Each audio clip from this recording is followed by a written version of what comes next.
días, queridos estudiantes. El día de hoy vamos a desarrollar el tema COVID-19. Empecemos. Como todos sabemos, esta enfermedad, el coronavirus, ha ocasionado muchos problemas y es importante que conozcamos primero qué es el coronavirus para poder comprenderlo y saber de qué manera actuar ante esta enfermedad. Así que empezamos. El coronavirus es un virus que causa la enfermedad llamada COVID-19.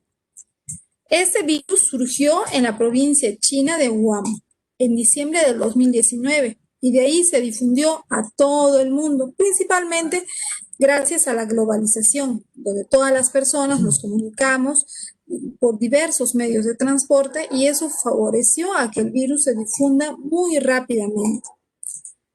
Este virus tiene una estructura muy especial. Veamos de qué manera está formada la estructura del virus. Es un virus que presenta un material genético que es de tipo ARN y el material ARN está protegido por una envoltura proteica o una cápsula de proteínas, que es eso de color azul. Y además presenta una envoltura de lípidos. Lípidos vienen a ser grasas. En su superficie tiene unas proteínas a manera de espinitas llamadas proteínas spike.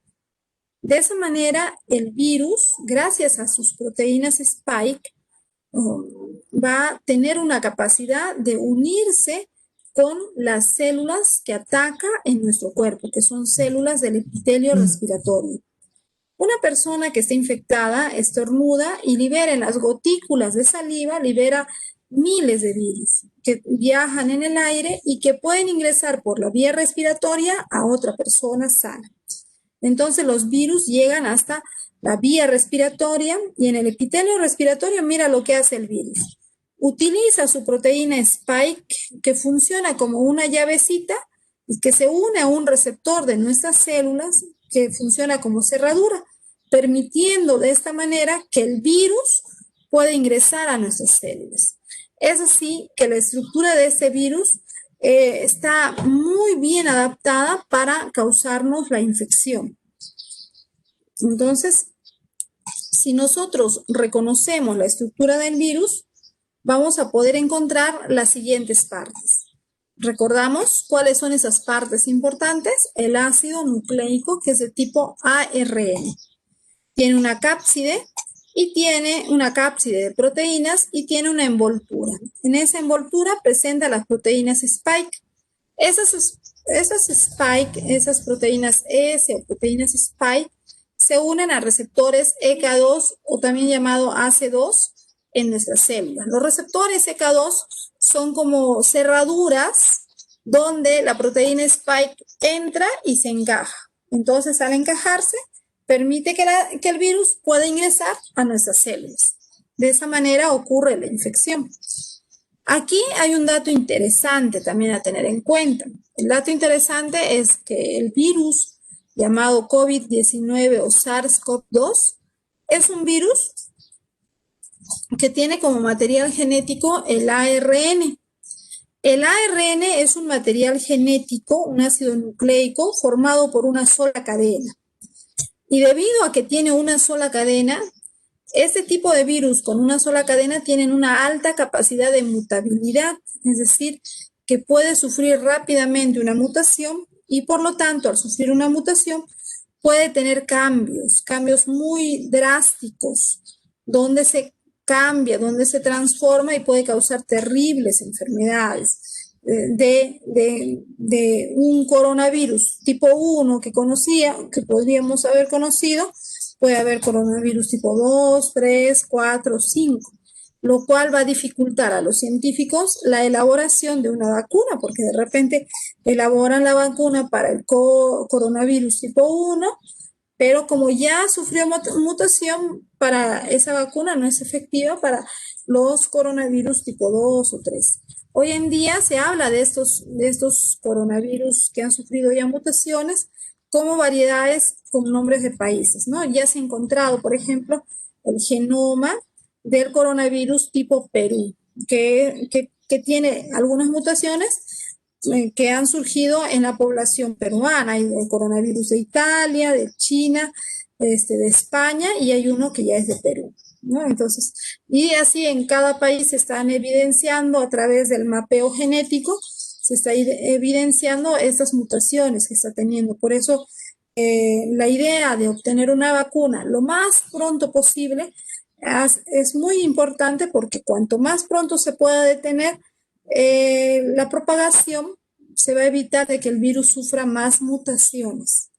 De ahí la importancia de la vacuna y de la prevención también, evitando el contagio de las personas, porque cuanto más personas se contagian, el virus al pasar de una a otra persona tiene la posibilidad de sufrir más mutaciones. Algunas mutaciones pueden ser un poco más leves, entonces hay personas que dicen, no, yo he tenido el coronavirus, pero no ha sido tan grave. Y hay otras mutaciones donde se pueden presentar formas más graves, más fuertes. Entonces, todas esas implicancias se tiene que tomar en cuenta aquí para hacer la producción de la vacuna, la prevención y todas las acciones necesarias.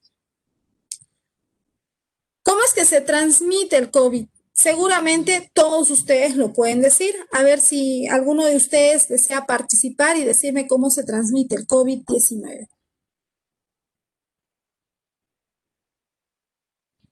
¿Qué dicen?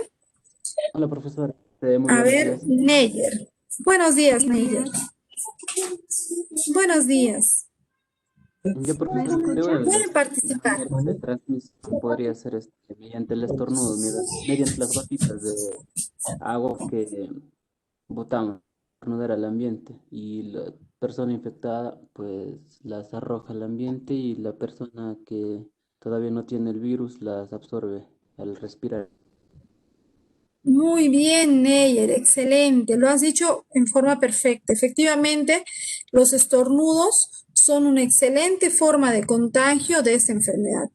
Pero debemos tomar en cuenta también el hecho de que algunas personas tienen la infección del COVID-19 y son asintomáticos. Generalmente una población joven puede ser asintomática, puede tener la presencia del virus en su cuerpo, pero no desarrollan la enfermedad, pero sí lo pueden transmitir.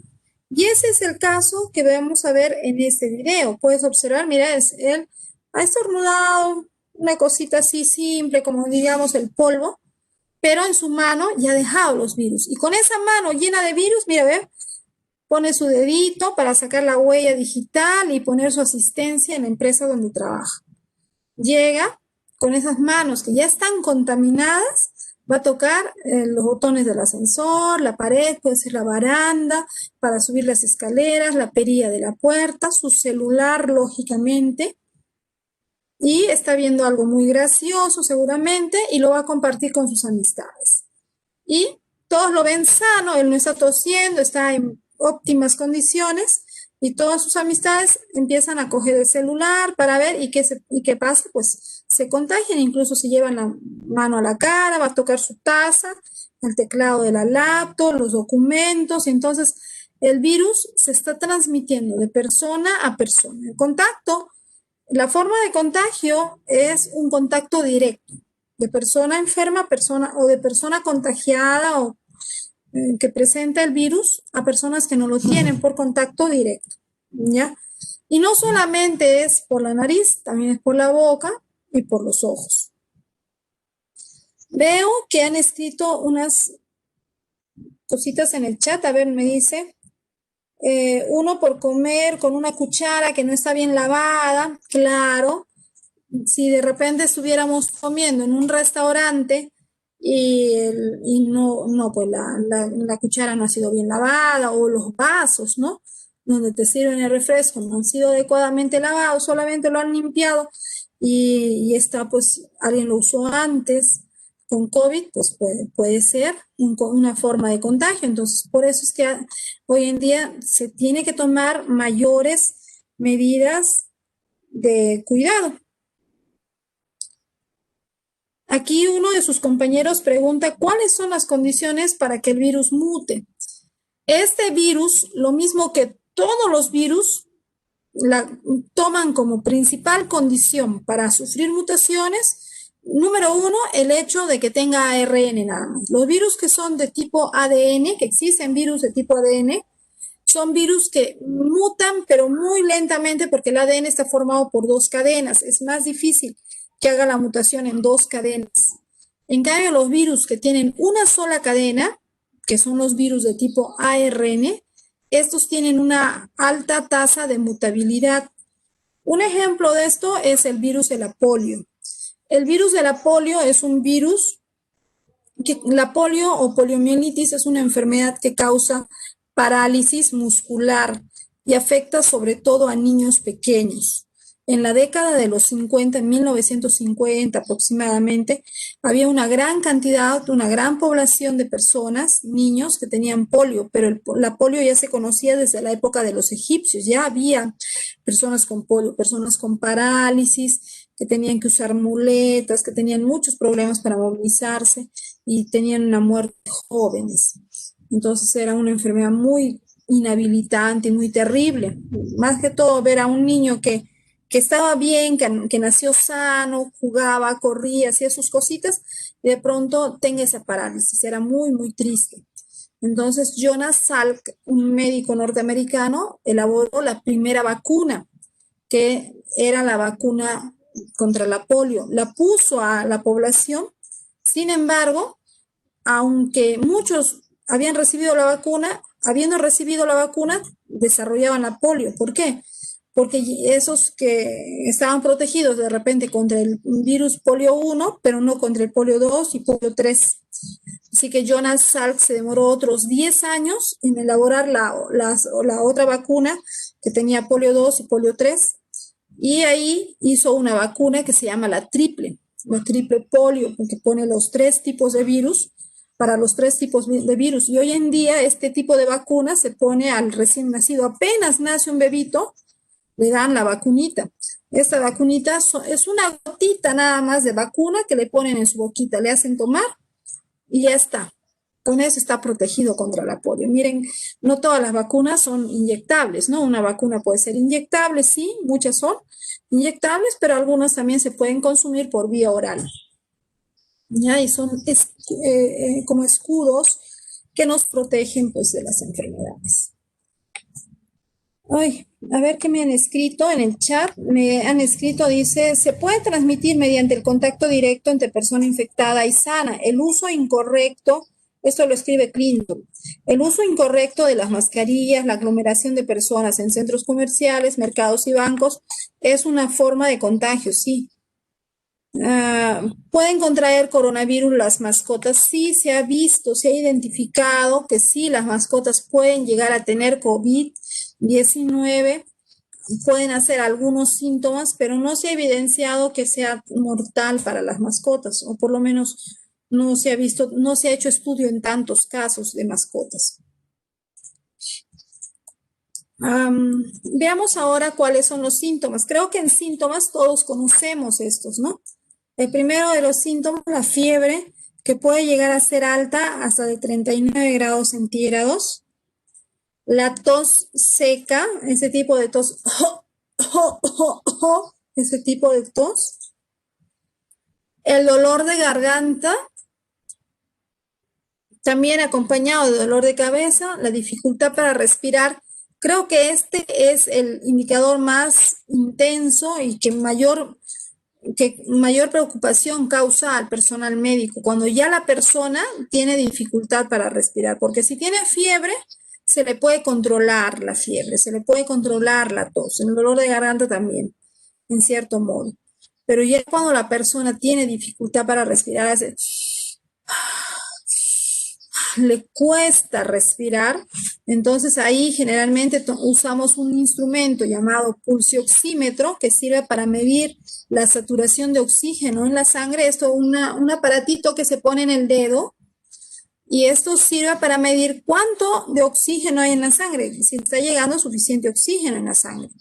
Entonces este pulsioxímetro cuando indica que tenemos una saturación menor a 95 de saturación de oxígeno, entonces ya es un caso preocupante. Y ya cuando llega a menos de 90 o llegan de 91 a menos, ya es un caso muy grave, hay que ponerle máscara de oxígeno.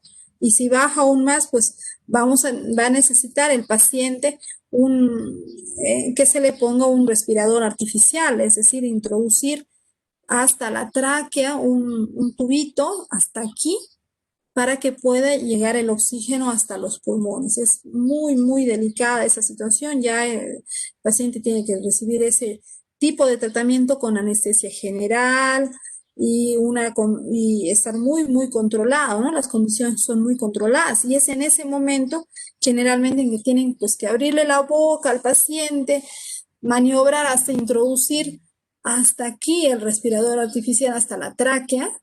Entonces ahí es generalmente donde el médico y la enfermera, que son los que asisten a este procedimiento, suelen contagiarse.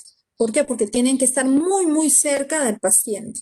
Y es ahí donde se han contagiado la gran mayoría de personal de salud, sobre todo los médicos que trabajan en la unidad de cuidados intensivos, que son los más especialistas para hacer ese procedimiento médico, ¿no? Y como saben ustedes, en el Perú ya han fallecido más de 240 médicos, ni qué decir de enfermeras y el resto de personal de salud que también ha fallecido a causa de esta terrible enfermedad, ¿no? Otro de los síntomas, la pérdida de olfato y el gusto. Ay, perdón, aquí no son los síntomas, estos son las acciones que debemos tener para prevenir. Quedarnos en casa, distanciarnos al menos 2 metros de las personas, porque si estás muy cerca, te tose encima y ya, te contagia. Entonces hay que mantener una distancia de al menos 2 metros. El correcto lavado de manos, que vamos a hacer la práctica el miércoles, con abundante agua y jabón durante al menos 20 segundos. Y si tienes que seguir, pues salir, pues debes usar la mascarilla, cubrir al toser y alejarte de las personas que presentan síntomas, mantenernos alejados. ¿Qué significa? Que si en la familia tuviéramos un pariente que ya tiene estos síntomas, pues disponer de alguna habitación de la casa donde podamos poner a la persona en aislamiento mientras se hace el examen, se confirma la enfermedad y se puede dar algún tratamiento que alivie el malestar. Me están escribiendo al chat y dicen, Luz Clara, dice Miss, yo vi un caso donde un familiar cuando hacía su prueba salió positivo, pero ya pasaron meses y no presenta ningún síntoma de lo que acaba de mencionar. Gracias, Luz Clara. Mira, en el caso de las pruebas, se pueden dar dos situaciones. Una situación es que el familiar efectivamente salió positivo y sí ha tenido presencia del virus. Sin embargo, esta es una persona asintomática, es decir, una persona que aún teniendo el virus en su cuerpo no llega a hacer síntomas, no llega a tener síntomas, está totalmente sana. Y es por eso que se habla de esta segunda ola de pacientes de COVID, que muchos de ellos son asintomáticos, muchos de ellos son personas que no hacen ningún síntoma, pero les hacen el examen y sí tienen el virus y son ellos los que generalmente pueden contagiar a una gran cantidad de personas en la población. Entonces, ustedes, por ejemplo, como matemáticos, pueden hacer cálculos, ¿no? Imagínate que una persona nada más asintomática tuviera el virus y está en contacto con 10 personas, por 10 personas al día. En un día está en contacto con 10 personas y cada persona en ese día está en contacto con otras 10 personas. En un día, ¿hasta con cuántas personas podría llegar a contagiarse el virus? Saca tu cuenta, es una cantidad enorme, gigantesca, de ahí el riesgo.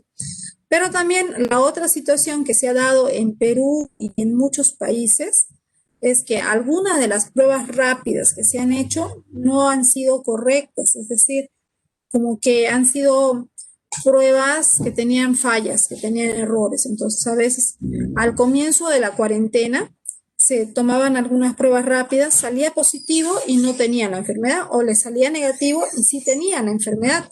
Fue el caso de un congresista, ¿no? de la región Pucallpa, de la región Loreto, que él se hizo la prueba rápida y le salió negativo, no tenía la enfermedad. Entonces, pero él se sentía muy mal, tenía todos los síntomas. Fue al hospital en Loreto, a Salud, y le dijeron, no, no le vamos a atender porque usted en su prueba rápida dice que no tiene. Se fue al otro hospital de Loreto y tampoco le quisieron atender porque en su prueba rápida le salía que no tiene. Así que hasta que llegó a la clínica, le empezaron a atender y todo, y no pudieron salvarle la vida al paciente, se murió rapidísimo. Entonces, y ya cuando estaba muy grave, ahí recién salió que era positivo, ¿no? Entonces, ha sucedido eso, sí, al comienzo de la cuarentena.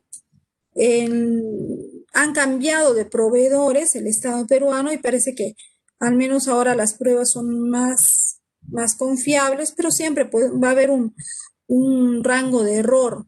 Por ese motivo, cuando hubiera una duda, otra forma de diagnosticar la presencia ya de la enfermedad, si es que estás haciendo síntomas, tienes síntomas, pero te sale negativo tu prueba rápida, pues la otra forma es a través de unos rayos X, ¿no? En los rayos X de los pulmones se va a observar que el pulmón, en un pulmón sano se va a ver como dos manchas oscuras, pero un pulmón que tiene esa enfermedad va a presentar como que tuviera telas de araña, como partes claras, así como telas de arañas en los pulmones. Esto ya indica que los pulmones están teniendo una excesiva producción de moco o de flema que ya está obstruyendo las vías respiratorias, y esto es uno de los problemas más importantes porque se llena de fluidos, se llena de esta flema y el paciente no puede respirar. Ahí es donde puede colapsar ese proceso respiratorio y la persona puede incluso llegar a fallecer. Me escriben al chat, me dicen, en cambio aquí Talía dice, ¿no? Yo vi a un familiar que tuvo estos síntomas, ojos rojos, sentirse muy cansado, labios rojos, agrietados, manos y pies hinchadas. Bueno, los síntomas que me mencionas no coinciden del todo con el COVID-19, pero también debemos tener en cuenta que a veces la persona ya tiene otros problemas de salud, y esos otros problemas de salud, más esta enfermedad que afecta a la vía respiratoria, y la respiración tiene que ver con la oxigenación de la sangre, puede llevar a otros síntomas, por ejemplo, eso de cansancio, ojos rojos, podría ser, ¿no? Es cuestión de que siempre haya una evaluación médica de por medio.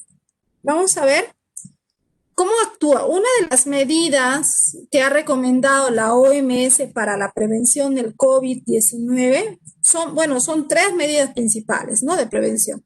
La primera, el distanciamiento social. La segunda, el uso de mascarilla. Y la tercera, el correcto lavado de manos.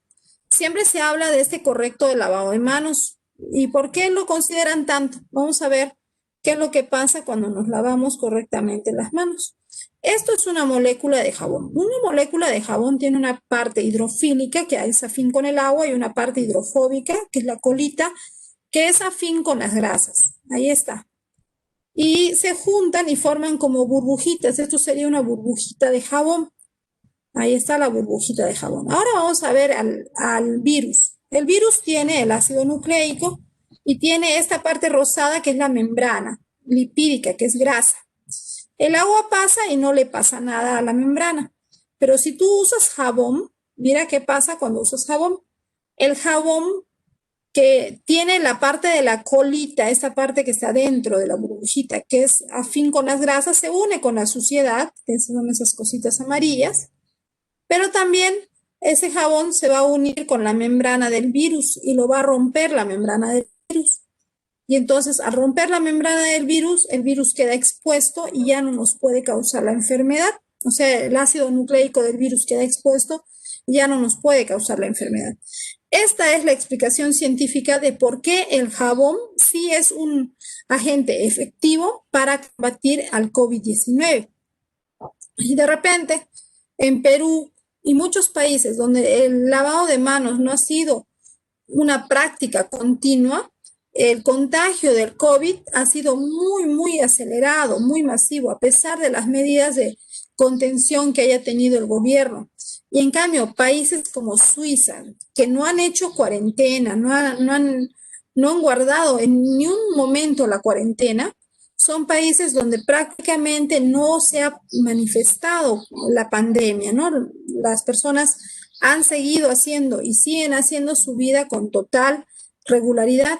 Y algo que caracteriza a este país es que son personas que tienen hábitos de higiene muy arraigados, donde el correcto lavado de manos es algo que practican con mucha frecuencia. Entonces, y la higiene, ¿no? Sobre todo. Entonces, creo que muchos países en el mundo lo hemos sufrido de forma terrible, pero Suiza es un país que no lo ha manifestado de esa manera y se están haciendo estudios para tratar de comprender qué otro factor más ha estado y sigue protegiendo a Suiza.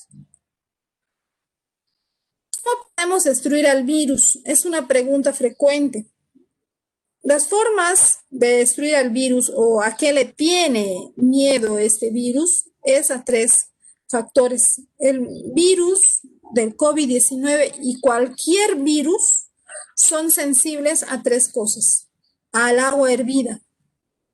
Si, por ejemplo, está en el agua o en los alimentos, pero tú lo has cocinado bien, lo has hecho hervir bien, lo has cocinado bien tu carne, tus verduras, tu papa, no sé, cualquier cosa que tengas la sospecha que podría haber sido contaminado con el virus, de repente un vaso, cucharas, lo que tú quieras, lo has puesto a hervir a 100 grados centígrados durante 10 minutos, se ha demostrado que en 10 minutos a 100 grados centígrados el virus es destruido. También se lo puede destruir con la lejía. La lejía, o conocido como cloro, o hipoclorito de sodio, tiene la capacidad de destruir la membrana o la envoltura de los virus. Entonces, si tú desinfectas con lejía la mesa, la perilla de la puerta, los zapatos, ¿no? Que has caminado en la calle, pues lo desinfectas con lejía, o la careta que usamos a veces para salir a la calle, esa careta, también lo desinfectas con lejía, pues estás garantizando de que efectivamente el virus pueda ser destruido. Es importante saber esto. Pero también es importante saber que el excesivo uso de lejía puede irritar la piel, irritar los ojos, causar erupciones, ¿no? Entonces, no se recomienda la lejía de que le vayas a agarrar a lejía y le vayas a rociar a una persona en su cara, no, eso no.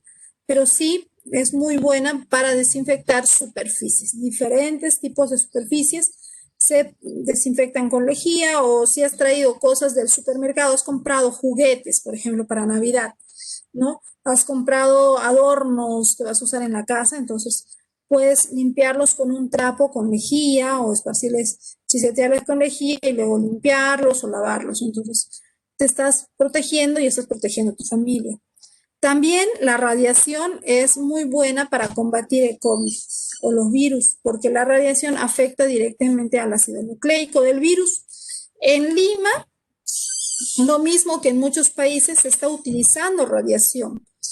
Son unos equipos que emiten la radiación UVA, radiación UV del tipo A. Entonces, este tipo de radiación se entra con la máquina, es una máquina como si fuera un fluorescente, o dos, tres fluorescentes, que emiten una luz. Esa luz es radiación UVA. Entonces se pone esos fluorescentes encima de un carrito, como un carrito a control remoto, y se maneja a control remoto. Entonces, ¿dónde pasa y dónde va a llegar la luz? Únicamente donde le llega esta luz como de fluorescente, va a destruir todo tipo de virus, bacterias, hongos o microorganismos que estén ahí. Pero una condición importante es que no puede estar en contacto con el humano. ¿Por qué? Porque si tú entras con tu radiación UVA a una habitación donde hay pacientes, pues esa radiación va a matar a los virus que están alrededor, en la mesa, en la silla, en el piso, en la cama, pero también va a causar mutación a nivel de las células de los pacientes o del personal que se encuentre ahí, y esto más adelante puede tener consecuencias como cáncer. Entonces, esto se usa para desinfectar áreas donde ya has sacado a las personas. ¿ya? Y tú, como persona que manejas este equipo de radiación, no lo vas a manejar, sino a control remoto. A ver, esto es una pregunta que ha sido muy frecuente. A ver, ¿quiere decir algo el alumno Bravo? Una pregunta, profesora, acerca de cómo eliminar el virus. Creo, no he tomado en cuenta el alcohol. ¿Por qué? Gracias, sí, sí, efectivamente. Mira, en el tema del alcohol es no lo he considerado yo al alcohol porque el alcohol en sí no elimina el virus, sino el alcohol es un fijador. ¿Qué significa fijador? Fijador significa que es como un pegamento. Imagínate esto, que yo me echo alcohol, tengo aquí, echo alcohol y el alcohol hace que si toco mi celular que está lleno de virus, lo toco, pero como mi mano tenía alcohol, los virus se pegan a mi mano. Se pegan a mi mano, ya que están pegados a mi mano, si yo me toco la cara, esos virus no se van a pegar a mi cara, se van a quedar pegados en mi mano. ¿Me entiendes? Entonces, no mata el virus, ni mata tampoco bacterias el alcohol. Entonces, el alcohol, nosotros en laboratorio de biología, de microbiología, nosotros al alcohol lo usamos para fijar bacterias, para fijar virus. Fijar, usamos la palabra fijar para referirnos a que se pega, se pega. Entonces, queda pegado acá en mi mano, pero ya no pasa a mi cara ni a mi nariz, porque ya está pegado acá, no se puede pasar a otra parte. Para eso lo uso el alcohol. Y el alcohol es una medida que nosotros usamos en una situación en que no podemos lavarnos con agua, ¿no? Estás en la calle y has tocado algo y vas a tocar algo más y no quieres que se siga esparciendo entonces el virus, sigas esparciéndolo en más lugares, entonces te pones el alcohol y se pega a tu mano y en cuanto tengas acceso a un caño con agua y jabón, pues te lavas, te frotas muy, muy bien y ahí todos los virus que estaban, virus, bacterias, todo lo que quedó pegado aquí pueda salir y ser eliminado. ¿Me entiendes?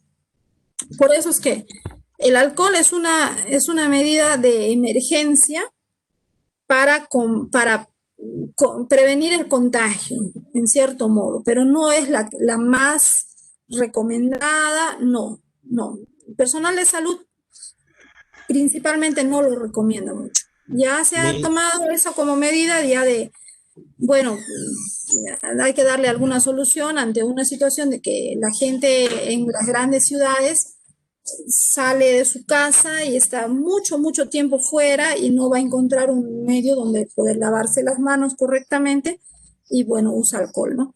Por ejemplo, el caso de Suiza es un caso interesante. En Suiza, por ejemplo, no han usado, ninguno de ellos ha usado alcohol.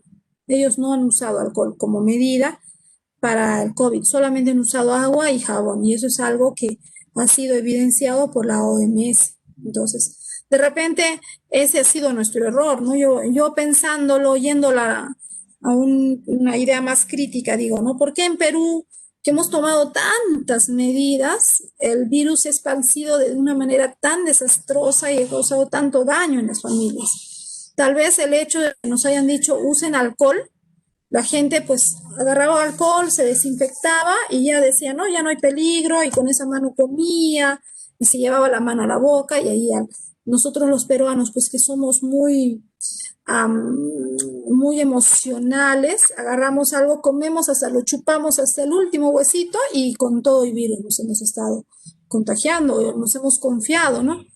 Que este alcohol lo va a fijar a la bacteria o al virus, a todo lo que se fija, lo va a fijar por horas y no, no es tampoco así, ¿no? Fija por una cantidad de tiempo, pero no lo va a fijar por 6 horas, ¿no? Unas 2, 3 horas a lo sumo queda fijado en las manos y luego se desprende también. O sea, hay que hacer el lavado de manos, es mejor. ¿Querías decir algo más, Antonio? O mm, Antonio, ¿no?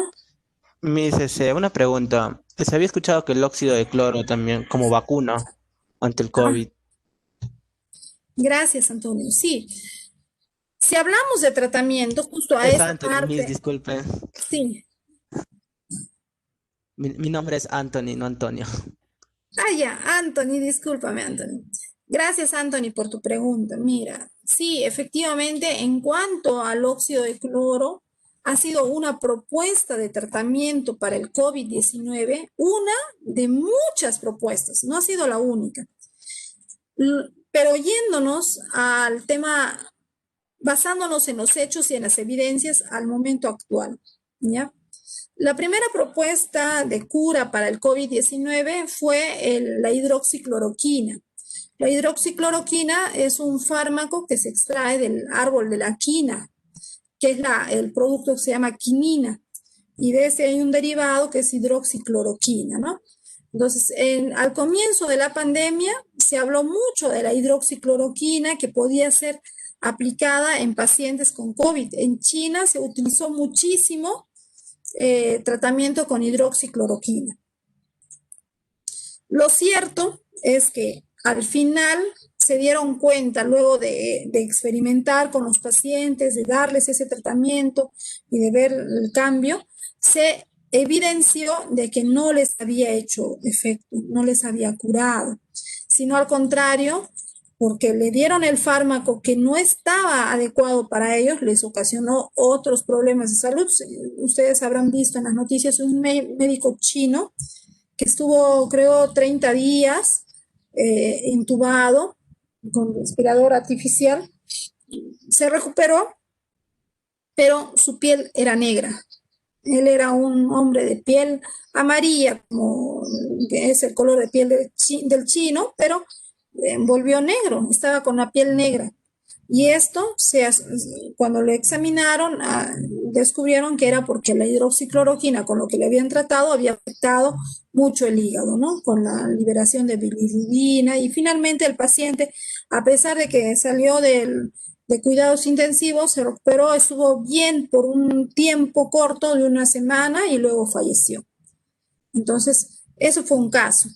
Luego fue otro tratamiento que se ha mencionado, fue del dióxido de cloro.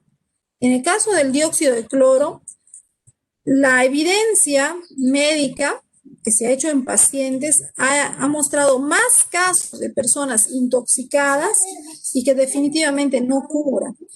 Y más bien lo que sí se sabe es que la gran mayoría de personas, la gran mayoría de la población que llega a contagiarse de esta enfermedad, hace síntomas, pero luego su cuerpo hace defensas que logra vencer a la enfermedad. Y de repente tomó su agua de eucalipto con quión y limón, o de repente tomó su hidroxicloroquina o su ivermectina o tantas otras cosas que se les han dado y se sana. Entonces la persona dice, no, a mí me ha curado tal cosa, ese es el remedio.